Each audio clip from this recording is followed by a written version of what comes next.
매일 성경과 함께하는 오늘의 큐티 시간입니다.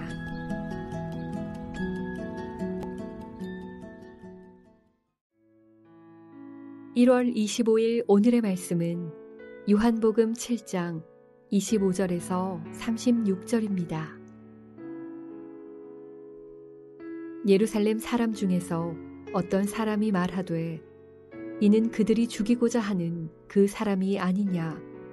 보라, 드러나게 말하되 그들이 아무 말도 아니하는도다. 당국자들은 이 사람을 참으로 그리스도인 줄 알았는가. 그러나 우리는 이 사람이 어디서 왔는지 아노라. 그리스도께서 오실 때에는 어디서 오시는지 아는 자가 없으리라 하는지라. 예수께서 성전에서 가르치시며 외쳐 이르시되 너희가 나를 알고 내가 어디서 온 것도 알거니와 내가 스스로 온 것이 아니니라. 나를 보내신 이는 참되시니 너희는 그를 알지 못하나 나는 아노니 이는 내가 그에게서 났고 그가 나를 보내셨음이라 하시니 그들이 예수를 잡고자 하나 손을 대는 자가 없으니 이는 그의 때가 아직 이르지 아니하였음이러라. 무리 중에 많은 사람이 예수를 믿고 말하되 그리스도께서 오실지라도 그 행하실 표적이 이 사람이 행한 것보다 더 많으랴 하니 예수에 대하여 무리가 수군거리는 것이 바리새인들에게 들린지라. 대제사장들과 바리새인들이 그를 잡으려고 아랫 사람들을 보내니 예수께서 이르시되 내가 너희와 함께 조금 더 있다가 나를 보내신 이에게로 돌아가겠노라. 너희가 나를 찾아도 만나지 못할 터이요 나 있는 곳에 오지도 못하리라 하시니 이에 유대인들이 서로 묻되 이 사람이 어디로 가기에 우리가 그를 만나지 못하리요. 헬라인 중에 흩어져 사는 자들에게로 가서 헬라인을 가르칠 터인가. 나를 찾아도 만나지 못할 터이요 나 있는 곳에 오지도 못하리라 한 이 말이 무슨 말이냐 하니라. 요한복음 7장 25절에서 36절 말씀을 함께 묵상하겠습니다. 복음서를 기록할 때 몇 년 몇 월이라고 적어주면 우리가 이해하기 참 좋을 텐데 복음서는 그런 때와 연도를 정확히 기록하지 않습니다. 그래도 요한복음은 다른 복음서에 비해서 일어난 때가 비교적 잘 기록되어 있습니다. 5장은 유대인의 명절에 일어난 사건이죠. 이 명절은 초막절로 보고 있습니다. 6장은 오병이어의 기적이 일어난 사건, 6월절 때입니다. 지금 우리가 묵상하고 있는 7장은 초막절이죠. 7장 1절에서 13절은 초막절이 가까운 때, 14절부터 36절은 초막절의 중간, 37절 이후는 초막절기가 끝날 날입니다. 그러니 5장과 7장 사이에는 약 1년 정도의 시간이 흐른 상황이죠. 7장 4절에 예수님이 아직 때가 이르지 아니하였다고 하는데요. 이 말은 예수님이 6월절의 어린 양으로 대속적 죽음을 당하셔야 하는데 지금이 초막절이니 아직 그때가 오지 않았다라는 의미이기도 합니다. 이 명절 중간에 초막절 절기를 한창 지키고 있을 때에 성전에 올라가셨고요. 그리고 그곳에서 예수님의 사역과 가르침에 대해서 논쟁과 변론이 일어나고 있습니다. 이 논쟁과 변론이 일어나고 있을 때에 예루살렘 중에 어떤 사람이 묻습니다. 이 예수님이 그들이 죽이고자 하는 그 사람 맞는가? 죽이려고 한 사람이 이렇게 당당하게 말하고 있다. 그럼에도 왜 아무 말도 하지 않는가? 당국자들은 혹시 이 사람을 진짜 그리스도라고 믿는 것은 아닌가? 라고 묻습니다. 그렇지 않고서야 예수님이 이렇게 대놓고 가르치고 변론하는 것을 보고 있는 것이 이해가 되지 않는다는 것이죠.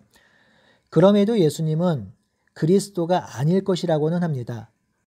27절에 보니 그리스도가 오실 때에는 그가 어디서 오는지 알 수 없는데 이 예수님은 어디서 왔는지 알고 있기 때문에 이 예수님이 그리스도가 아닌 것은 확실하다라는 것이죠. 당시 사람들은 그리스도는 매우 신비하고 특별한 존재이기 때문에 어디서 오는지 알 수 없다라는 것이 중론이었습니다. 26절에 예루살렘의 어떤 사람들이 이렇게 말하자 예수님이 그들의 말에 동의합니다. 너희가 나를 알고 내가 어디서 온 것도 안다고 말씀하시죠. 다소 의외입니다. 그렇다면 예수님이 왜 이렇게 말씀하신 것일까요? 그것은 그들이 모르는 것을 드러내기 위함입니다. 그들이 모르고 있는 것은 첫 번째로 예수님을 누가 보냈는지 모른다라는 것입니다. 즉 예수님은 스스로 온 자가 아니라 누군가 보내서 오셨다라는 것을 모르고 있는 것이고요. 두 번째로 모르고 있는 것은 예수님을 보내신 분이 누구인지 모른다라는 것입니다. 이렇게 말씀하심으로 예수님이 어디서 왔는지 안다고 하는 사람들의 무지함을 들추어 내십니다. 예수님은 누군가 보내셔서 왔는데 보내신 분을 알지 못하니 실상 예수님이 어디서 온 것인지 모른다라는 것이죠. 하지만 예수님은 반대로 자신을 보낸 분이 참되신 것을 아십니다. 왜냐하면 예수님이 그분에서 났고 그분이 보내셨기 때문입니다. 예루살렘 사람들은 지금 자신들의 선입견에 사로잡혀서 그리스도가 오셨음에도 깨닫지 못하고 있습니다. 그리스도가 오신다면 어디서 오시는지 알 수 없고 설사 오신다 하더라도 최소한 갈릴리 변방에서는 안 오신다는 생각이 꽉 차 있습니다. 뿐만 아닙니다. 사람들은 예수님에 대해서 다 안다고 생각합니다. 요셉의 아들로서 나사렛에서 자라고 갈릴리에서 사역한 것을 알고 있어서 다 안다고 생각합니다. 하지만 다 아는 것이 아니죠. 예수님이 하나님의 아들인 것도 모르고 하나님이 보내신 것도 모르고 하나님이 누구인지도 알지 못합니다. 우리가 이런 우를 범하지 않기를 바랍니다. 우리의 지혜와 지식으로 하나님을 다 안다 할 수 없습니다. 다 알 수도 없습니다. 하나님의 구원 계획과 섭리, 인도하심 등을 다 알지 못합니다.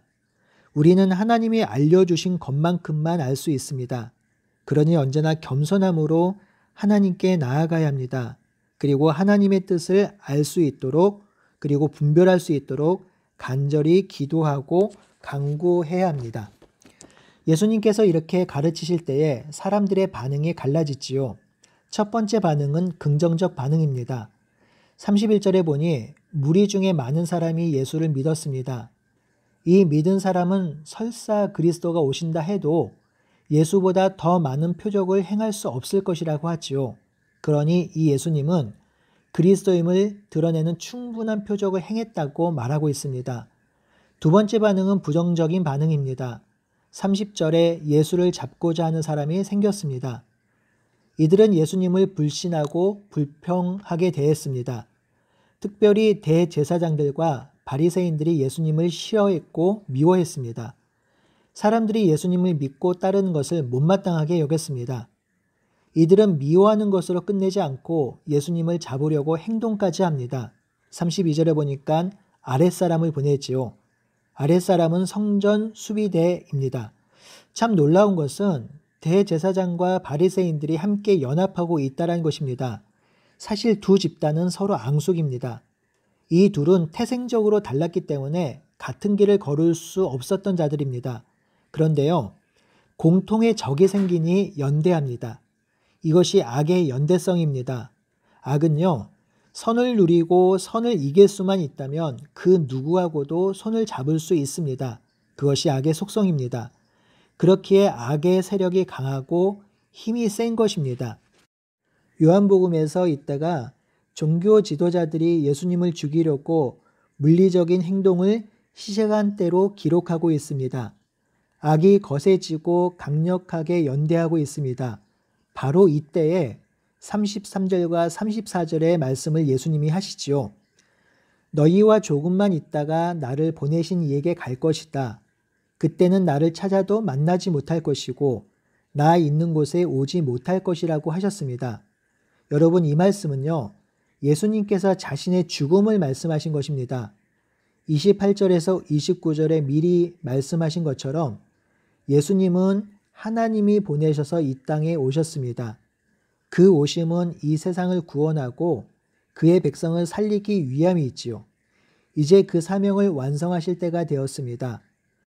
그 사명을 완성하시면 다시 하나님이 계신 곳으로 돌아갑니다. 세상의 악이 더 이상 예수님을 보지 못하고 무참히 죽일 때, 그때 예수님은 하나님께 돌아갑니다. 세상의 악이 가장 거세질 때 예수님은 자신의 사명을 완성하십니다. 사랑하는 성도 여러분, 예수님은 자신을 사람들이 죽이려고 할 때 위축되지 않았습니다. 그 사람들을 두려워하지 않으셨습니다. 예수님은 사탄과 그 악이 가진 힘을 보지 않으셨습니다. 오로지 자신이 가야 할 길, 성취해야 할 사명에 초점을 맞추셨습니다. 그 길만 보고 가셨지요. 그 길을 통해서 누리게 될 영광스러움을 바라보셨습니다. 구원사역을 성취한 후에 가장 사랑하는 아버지 보좌에 앉을 것을 바라보았습니다. 그러니 악이 예수님을 죽이려고 행동하기 시작할 때 죽어야 하는 자신의 사명을 말씀하신 것이지요.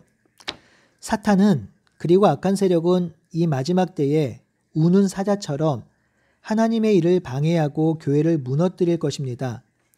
하지만 사탄의 공격이 거세질수록 우리 주님께서 다시 오실 때가 가까이 온 것입니다. 우리 주님은 이미 사탄의 머리를 밟고 승리하셨습니다. 이제 다시 오셔서 최종적인 승리를 하시고 그의 백성은 하나님 나라로 인도될 것입니다. 그러니 이 종말의 때에 사탄을 두려워하지 말고 주의 전신갑주를 입고 담대히 싸우며 날마다 승리하는 우리가 되기를 바라고 소원합니다. 예수님이 이렇게 말씀하시자 유대인들이 서로 묻습니다. 이 사람이 어디로 가기에 우리가 그를 만나지 못한다 하는가? 헬라인 중에 흩어져 사는 자들에게로 가서 그들을 가르칠 것인가? 이들은 예수님께서 하신 말씀을 전혀 이해하지 못하고 있습니다. 요한은 아무리 가르치고 설명해도 깨닫지 못하는 무리들의 모습을 여과 없이 보여주고 있습니다. 성도 여러분, 오늘 겸손함으로 하나님께 나아갑시다. 그리고 하나님의 지혜를 겸손하게 구합시다. 그리고 그 지혜로 사탄과의 한판 전투에서 승리합시다. 매일매일 삶이 이런 멋진 삶이 되길 바라고 소원합니다. 아멘.